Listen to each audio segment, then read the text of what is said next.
Welcome back to Talk Tensors. We're going to be breaking down a new paper today. Sounds good. This one is called Beyond Item Dissimilarities, Diversifying by Intent in Recommender Systems. Oh, yeah? So, when you think about like the last time you doom scrolled through YouTube, Yeah. and you get a whole lot of the same kind of videos. Oh, yeah. This paper really tackles that age-old problem. How do we keep recommendations fresh, relevant, A&D cater to your deeper interests, beyond just the surface level? Yeah, exactly. Traditional recommendation systems, they often focus on just what gets you to click right now. Right. And that can lead to that echo chamber effect that you mentioned. Totally. So this paper is really exploring this idea of intent diversification, which goes beyond just suggesting different items to actually understanding the user's different intents. Okay, so how do they actually do that? Yeah. Like, you're not going to tell me they can read my mind, right? No mind reading here. Okay, good. But the system does get pretty good at predicting what you're looking for. The researchers, they built a model that analyzes your past activity, what you're currently doing in your session, and even things like the time of day. So like if I'm browsing YouTube during my lunch break, the system might guess I'm looking for something short and entertaining versus, something long and in-depth. Exactly. And it's not just about the time of day either. Okay. The system also considers things like what's currently trending on the platform, what you've clicked on recently, even how long you watch certain types of content. That's pretty impressive. But how does this intent idea actually lead to more diverse recommendations? Well, instead of just focusing on what's most likely to get you to click right now, the system actually tries to predict what kinds of intents you're likely to have throughout your session. So it's kind of like a chess game. Oh, yeah. Where the system is thinking several moves ahead to make sure it's offering a variety of options that cater to my different needs. Yeah, I like that analogy. So it's not just about maximizing engagement in the short term, but about creating a more balanced and satisfying experience overall. That makes a lot of sense. So instead of just shoving cat videos down my throat, it might also suggest some cooking tutorials, a bit of news, maybe even a documentary or two, depending on what it thinks I'm in the mood for. Precisely. And what's really interesting is that they actually tested this whole framework on a live A/B test on YouTube. Oh, so they put this theory into practice in the real world. What happened? Did people actually find it more enjoyable? Tell me they actually watched some different stuff for once. Yeah, they did. The results were pretty impressive. They saw a significant increase in daily active users. Wow. And overall user enjoyment. That's awesome. But here's the kicker. They also found that people were actually consuming more diverse content. Really? And engaging more with creators they hadn't seen before. Wait, so people were not only sticking around longer, but they were actually branching out and discovering new things. That's incredible. It really is. And it highlights a key challenge in recommender systems. Yeah. Finding that sweet spot between giving people what they already know they like and helping them discover something new and unexpected. It's like the difference between going to your favorite restaurant and ordering the same dish every time. Yeah. Versus being adventurous and trying something new. Yeah. Sometimes you just want the comfort of the familiar, but other times you're open being surprised. Exactly. And this paper shows that by understanding user intent, we can start to create systems that cater to both of those needs. This is all really fascinating. Yeah. But I'm curious, where does this research fit into the bigger picture of recommender systems? Right. Haven't people been trying to tackle this whole diversity problem for a while now? Absolutely. Diversification has been a hot topic in recommender systems research for years. Yeah. But what sets this paper apart is the focus on user intent as the driver for diversification. It's not just about making the recommendations different. It's about understanding the why behind what people are seeking. So it's adding a layer of psychological understanding on top of the algorithms. That's a great way to put it. Kind of like how a good librarian can recommend books not just based on genre, but also on your mood and what you're hoping to get out of the reading experience. Exactly. And this approach could have some really interesting implications for the future of recommender systems. Now you've got me curious. What kind of implications? Well, before we dive into that, Okay. I think it would be helpful to take a step back and look at the historical context of this research. Okay. To understand where we're going, it's always helpful to understand where we've come from, right? Oh, right. Context is key.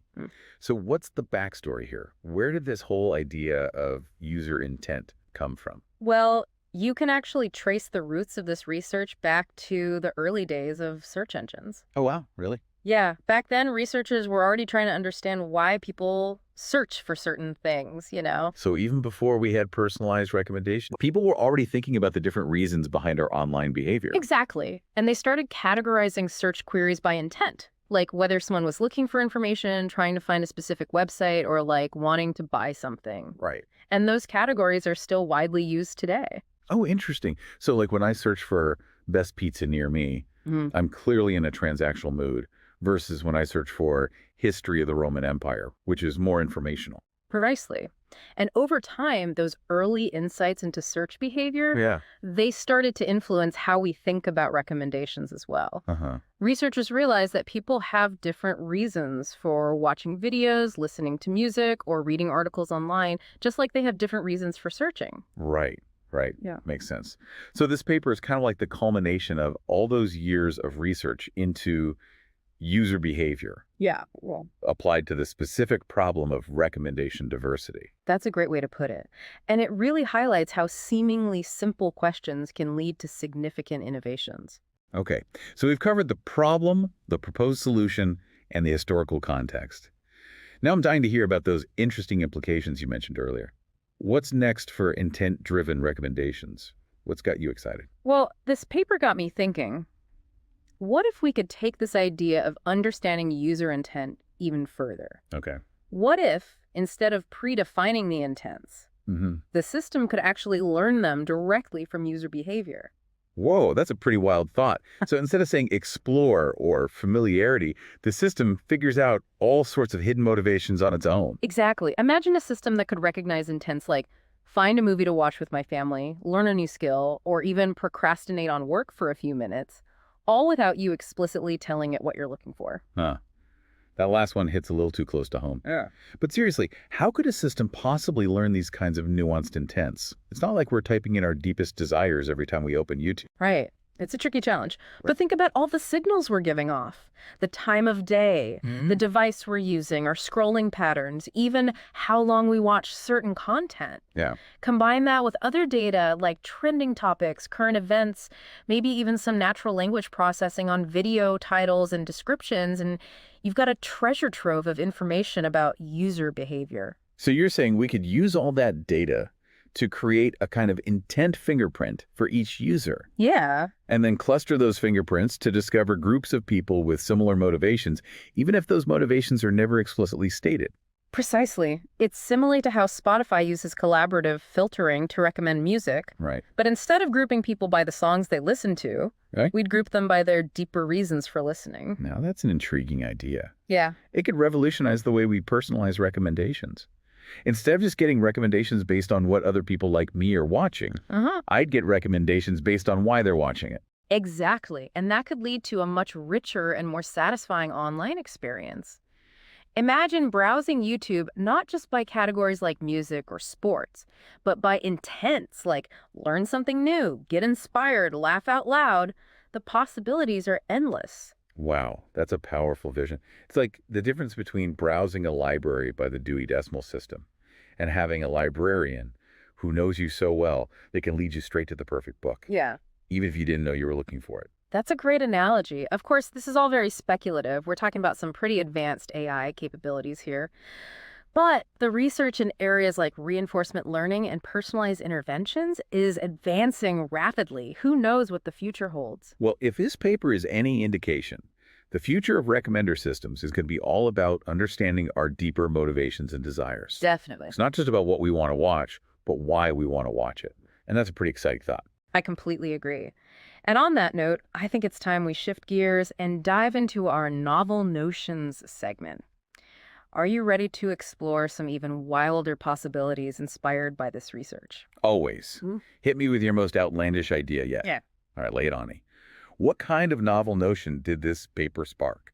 Well, we've been talking about how this research could change the way we personalize recommendations by understanding user intent. Yeah, like those intent fingerprints you were describing. It's a super cool idea. Right. But what if we took it even further? What if we could use this technology not just to give people what they want, but to kind of nudge them towards more, I don't know, positive or productive online behavior. Ooh, interesting. So you're talking about using these intent insights for something beyond just entertainment. Exactly. Imagine a system that could recognize when you're falling into a procrastination spiral, endlessly scrolling through social media or Yeah. watching those guilty pleasure And I videos. know that spiral all too well. Right. And instead of just feeding that spiral, what if the system could kind of gently nudge you towards something more enriching Okay. or educational? So, like, instead of suggesting another mindless cat video, it might suggest a documentary about a topic I'm interested in, Yeah, or a TED Talk on something new. precisely. Or maybe it could even suggest taking a break from screens altogether. Like, hey, looks like you've been watching YouTube for 3 hours straight. Maybe it's time to go for a walk or read a book. I love it. It's all about using these intent insights to help people develop healthier and more fulfilling online habits. That's a really compelling idea. It's like Yeah. the difference between having a friend who enables your bad habits Right. and a friend who encourages you to be your best self. Exactly. Of course, this would require some careful consideration. Yeah. We wouldn't want to create a system that's constantly judging our behavior or trying to manipulate us into doing things we don't want to do. Right. Yeah. It's a delicate balance. Yeah. But I do think there's a lot of potential for good here. I agree. Imagine if, social media platforms could use this technology to steer people away from harmful content or promote more meaningful interactions. Instead of just amplifying outrage and negativity, Right. they could actually contribute to a more positive and productive online environment. Exactly. Of course, this is all very speculative. Yeah. We're talking about some pretty advanced AI capabilities here. True, but it's exciting to think about the possibilities. This whole idea of understanding user intent opens up so many doors for improving our online experiences. Absolutely. And it's a great example of how research in machine learning can have a real impact on our lives. Well, that's a pretty mind-blowing novel notion to end on. Thanks for diving into this paper with me. It's been a fascinating conversation. It has. And for our listeners, if you want to learn more about this research, we've linked to the paper in the show notes. And be sure to join us next time for another deep dive into the world of machine learning research.